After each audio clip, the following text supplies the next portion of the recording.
Assalamualaikum warahmatullahi wabarakatuh. Bagaimana kabar kalian semuanya?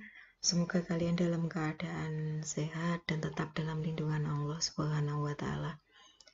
Pada kesempatan kali ini, saya akan sedikit mengulang materi yang beberapa waktu lalu saya sampaikan, karena untuk poin ini kemarin ada beberapa slide yang tidak ada suaranya. Bu Yuli, mohon maaf. Jadi ini saya ulang. Kita langsung saja ke materi. Di sini ada diversifikasi produk. Beberapa waktu lalu saya sudah mengatakan bahwa diversifikasi produk itu sama dengan modifikasi produk. Yang dapat diartikan bahwa diversifikasi produk merupakan upaya peningkatan konsumsi beraneka ragam bahan pangan dengan prinsip 3B. 3B itu apa? Yang pertama beragam. Beragam itu artinya berjenis-jenis atau bermacam-macam produk, bermacam-macam makanan. Kemudian ada bergizi. Bergizi itu makanan atau produk yang kita konsumsi mengandung nilai gizi yang dibutuhkan oleh tubuh kita. Kemudian di sini ada berimbang. Maksudnya terdapat keseimbangan antara keberagaman makanan yang kita konsumsi dengan nilai gizi yang ada pada produk pangan tersebut.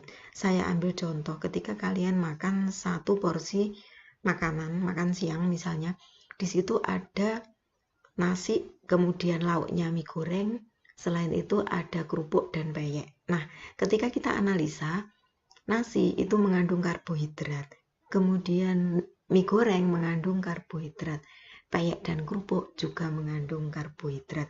Berarti beragamnya sudah bagus, namun nilai gizinya belum memenuhi nilai gizi yang dibutuhkan oleh tubuh kita. Sebaiknya tetap ada sayur, ada lauk yang mengandung lemak maupun protein. Kemudian berikutnya, beberapa waktu yang lalu kita mengenal film Finding Nemo. Nemo itu merupakan salah satu jenis ikan yang berada di perairan Indonesia. Selain itu dori juga ada. Nah, ikan yang ada di lautan Indonesia itu bisa diawetkan dengan pengawet alami. Pengawet alami itu ada 3, ada garam, gula, dan asam. Dan untuk mengawetkan ikan-ikan itu kita biasanya menggunakan garam. Dan ketika diawetkan maka akan terbentuk menjadi ikan asin. Nah, kemudian berikutnya di sini ada ayam, ada telur yang merupakan buah cinta antara ayam jantan dan betina. Namun ketika kita mengkonsumsi telur berupa telur rebus, mungkin kita akan merasa bosan.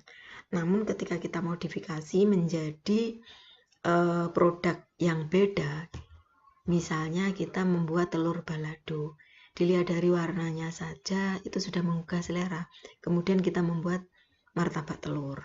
Nah, kemudian berikutnya di sini ada gambar kue.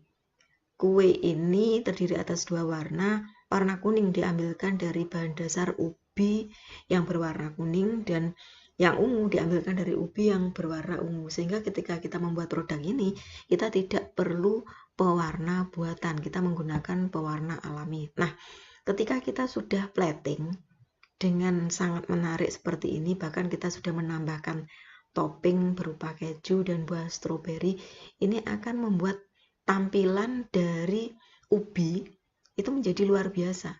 Kalau sebelumnya ubi hanya dimakan ubi saja, ya sensasinya kurang menarik. Namun ketika dimodifikasi seperti ini, hasilnya lebih bagus lagi.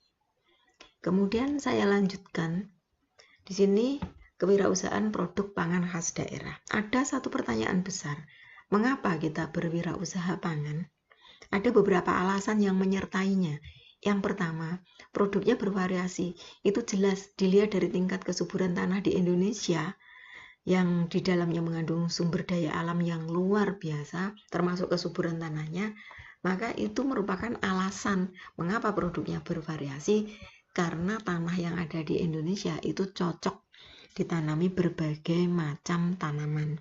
Kemudian sehingga bahan bakunya mudah didapat. Kalau variasi dari tanaman itu bermacam-macam, kemudian kita tidak usah impor, berarti bahan bakunya sangat mudah untuk didapat.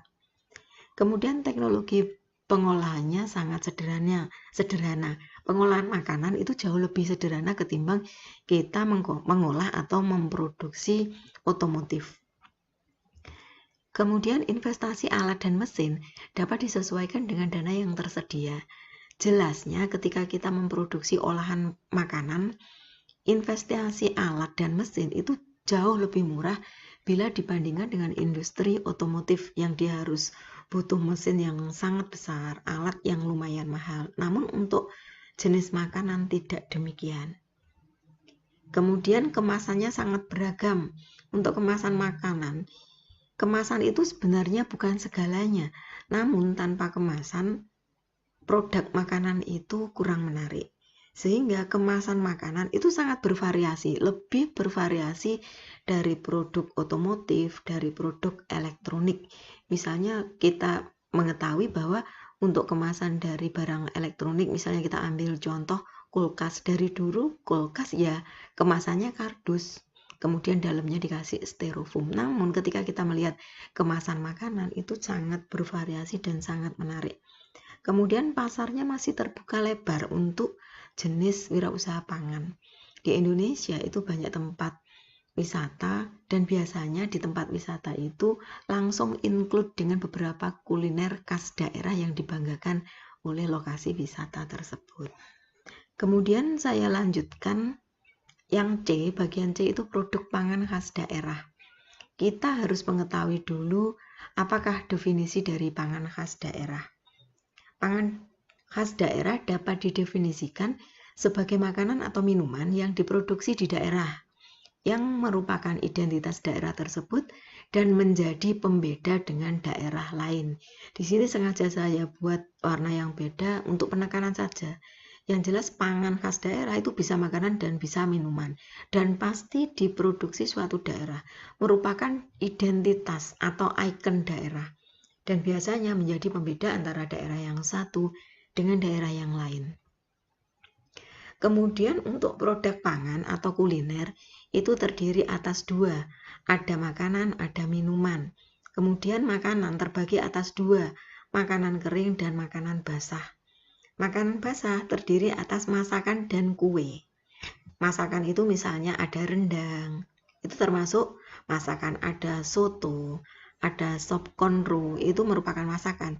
Sedangkan kue ya ada nogosari, kemudian mungkin ada putu ayu, ada pastel basah. Nah, kemudian untuk makanan kering dibedakan menjadi dua, makanan kering setengah jadi dan makanan jadi atau makanan siap saji.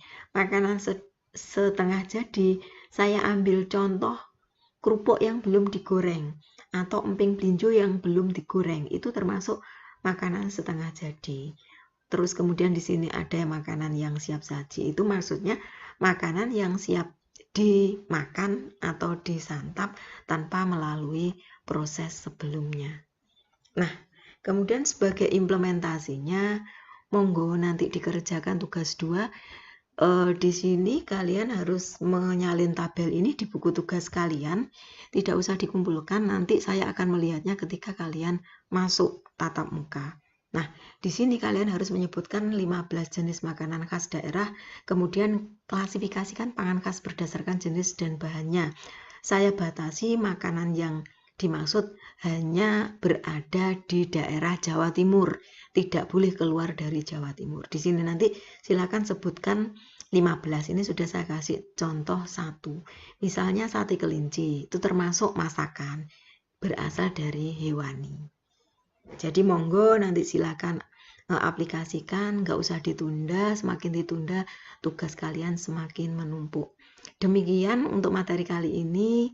Semoga bermanfaat. Mohon maaf atas kesalahan. Wabillahi taufik walhidayah.